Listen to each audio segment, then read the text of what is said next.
The IKEA VR Experience is a free-to-play proof-of-concept virtual reality game currently on the Steam store.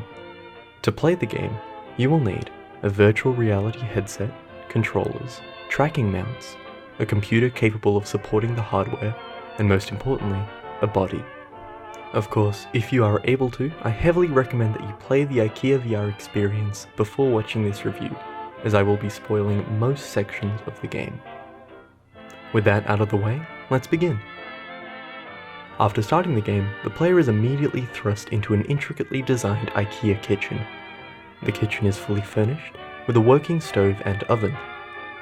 There are meatballs and cinnamon buns laid out on the table which the player can cook, and a catalogue which the player can flick through and browse. This kitchen is the only room the player can move around, and it is seemingly the only room in the game. The player is also able to customize the room. They can choose up to 3 colors to change the texture of the wood. They can make the room bigger or smaller, or even change it to a fun Christmas level with an arcade-style minigame where the player bounces little presents into boxes. Hanging on one of the walls are 2 coats, a pet leash, a handbag, and on the floor, a small toy. This suggests that the room may be occupied by a family, likely a middle to high income couple with a cat or dog, and, judging by the schedule on the blackboard, a primary school aged child. These are all clues which point to the fact that the IKEA VR Experience room is in fact a lived-in space. However, upon closer inspection, things begin to break down. The first thing the player may notice is that the kitchen exists in an infinitely spanning void.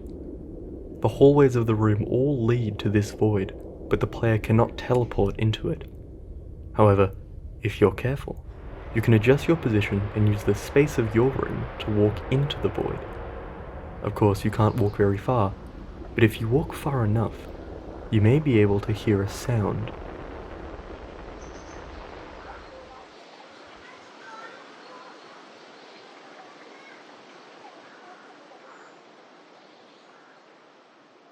Something doesn't seem right. We hear the sounds of a real neighborhood, yet the game is blatantly showing you its artifice. Here is an empty wall that stares out into a 3D plane of nothingness. The space is clearly designed, but it calls out to the player as if it wants to be real. A friend once described the experience of walking through an IKEA to me. It's like realizing you're in a simulation that's breaking down. You grab a book, but the pages are blank or in a language you don't understand.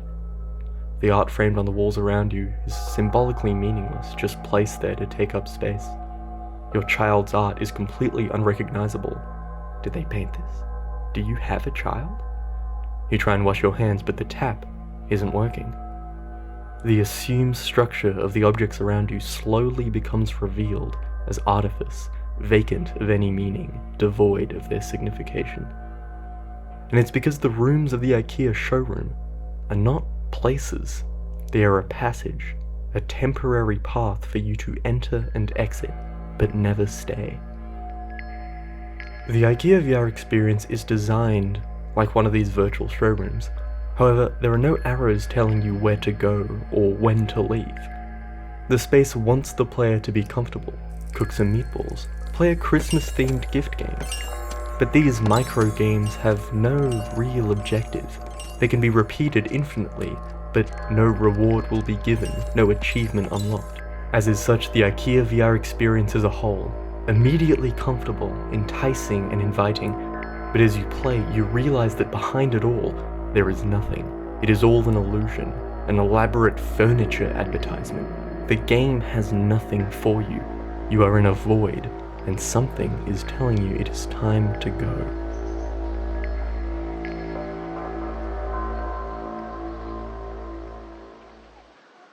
These types of spaces are what anthropologist Marc Augé would term the non-place. The non-place describes areas constructed by late capitalism's need to acquire capital and space. These are places which don't treat human beings as individuals, but as masses, consumers, shoppers, passengers. But it's more than that. These are spaces which are architecturally designed to ignore subjectivity. Long hallways in train station underpasses conglomerate commuters into line formations, and empathetic gestures like eye contact become signals of aggression or a way of determining rite of passage. But the non-place is not aggressive. It is neutral, passive. Arrows painted on the walls and floors may signal you to keep moving, but at what pace is completely up to you. If you're tired, you may sit on a conveniently placed bench. Hungry or thirsty? Why, there's a food court just around the corner. The non-place is friendly, even peaceful at times, but don't stay too long. The non-place can never be a home. So, what happens when one stays in a space that commands them to leave? The About section of the IKEA VR experience recommends that players spend around 5 minutes in-game. As of now, I have 9 hours logged. I don't know why I keep returning to this kitchen. I know there's nothing here, but yet it demands me to keep moving. Browse the catalogue. Cook a meatball. Have you tried the hide function?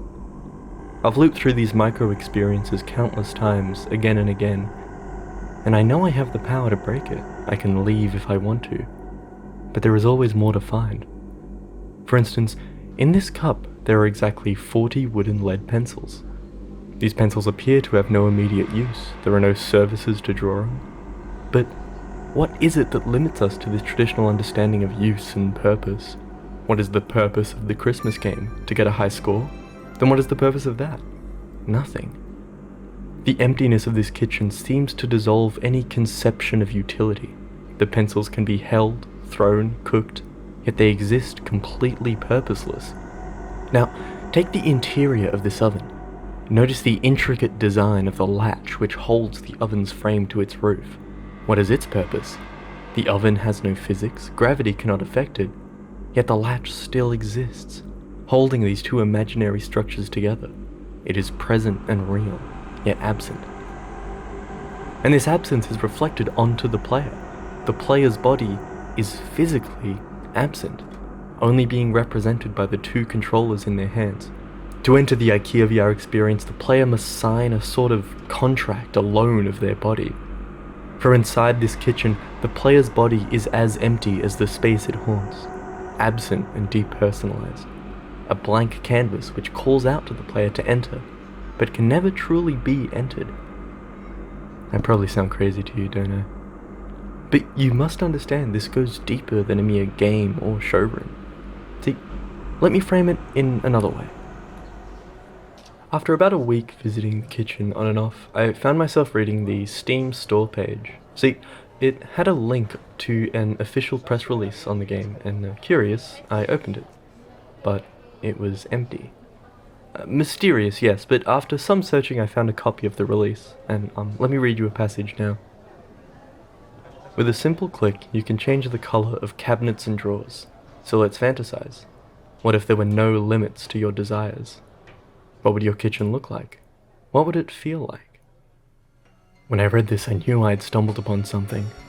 But what? The color customization the game referred to was not, in fact, limitless. It only offered 3 shades of wood, but what if we took up this claim? And I mean seriously, what if we tried to believe that there were no limits to our desires? What would our kitchen look like? What would it feel like? No limits. That was it. You see, by cooking, moving, packing, I was just inhabiting the game within these assumed boundaries of its world. And I knew that to truly experience IKEA VR, I would need to look past these boundaries. Not the boundaries of the kitchen, but the boundaries that made up what I believed to be my body. You see, in what we call our real world, bodies cannot move through objects. But the IKEA VR experience is a borderless place. In this world, I was not a player, but a ghost. My body was just an image, and it was an image I could break. So I phased through the oven, and I found myself in a dark crevice enclosed by a brick wall. And hidden in the walls, through inverse geometry, I made my home.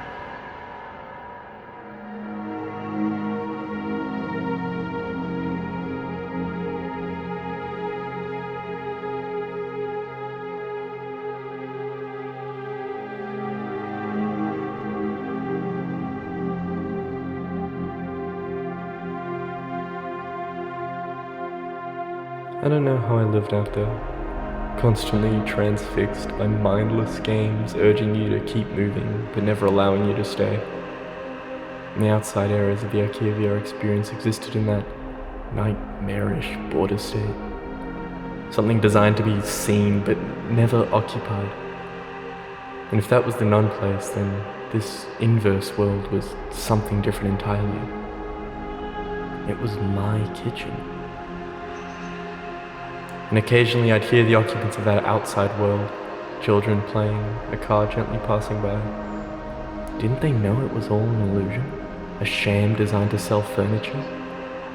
They were in a space they could never call their own. Unlike me, I was a ghost in the walls, ruler of my kingdom.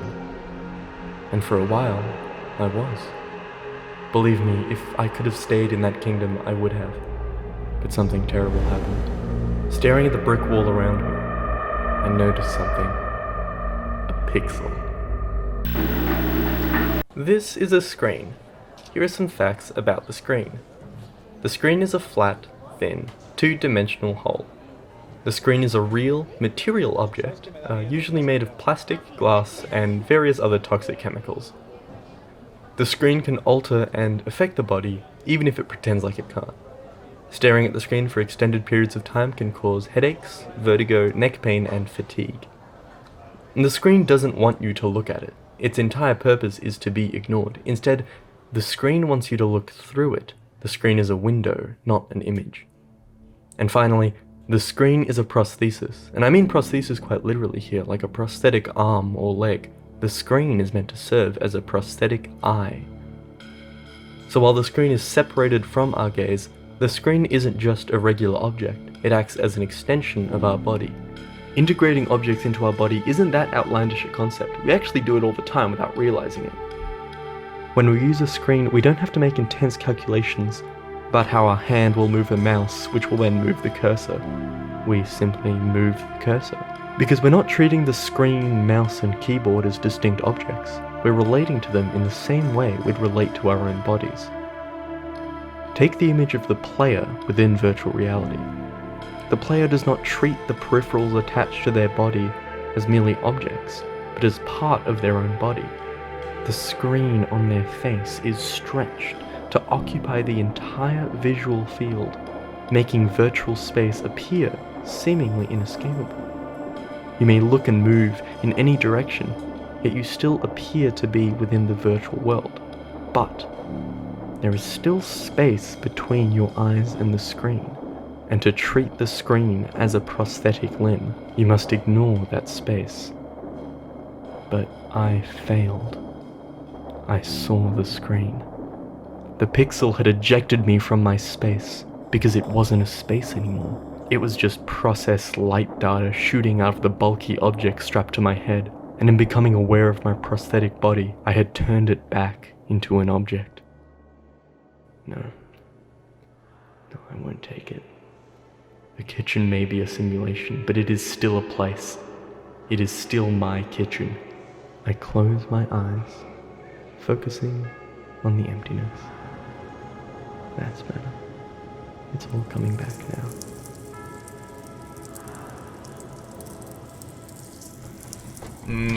Meatballs. Smells good, doesn't it? You can open your eyes now. You know, they say virtual reality isn't actually virtual reality because it's only visual and auditory. But I mean, like, who says you need to be able to sense stuff to be in a space? Like, if you were blind and deaf, you'd still be in space, right? Ooh, buns are done. I mean, really, you don't even need a body. Or at least a human body. Like, I can't touch, hear, smell, taste, see. But I'm still here, aren't I? Here, have a bite. Watch out, it's hot. Good, right? What's that? You want to leave, but you just got here. Look, I'll tell you now, there's nothing out there. Norden is a compact table with big possibilities. It seats 1, 2, 3, or 4 people, and there's plenty of storage space in the 6 drawers. It's pretty cool, right? And it's only $150. You know, compared to other brand name products, That's quite an affordable price. And look here, the Smucklig induction hub puts you in control of flavor creation, and you can slide your finger across the scale or touch the desired temperature on... You know, a friend once described IKEA to me as like a simulation that's breaking down. That doesn't make any sense. If you're in it, it can't really be broken, can it?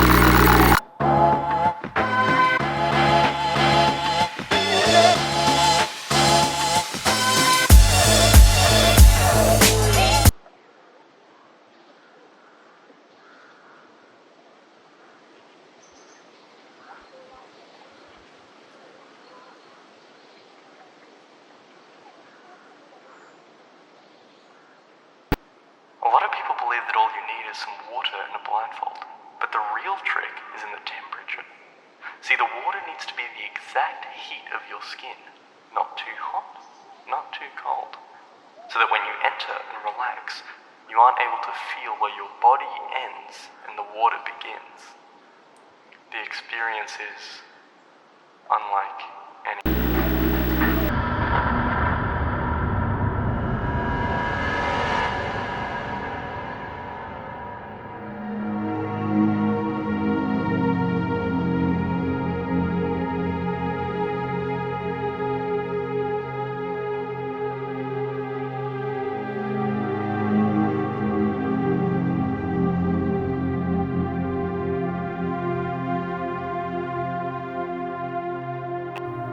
I have a kitchen.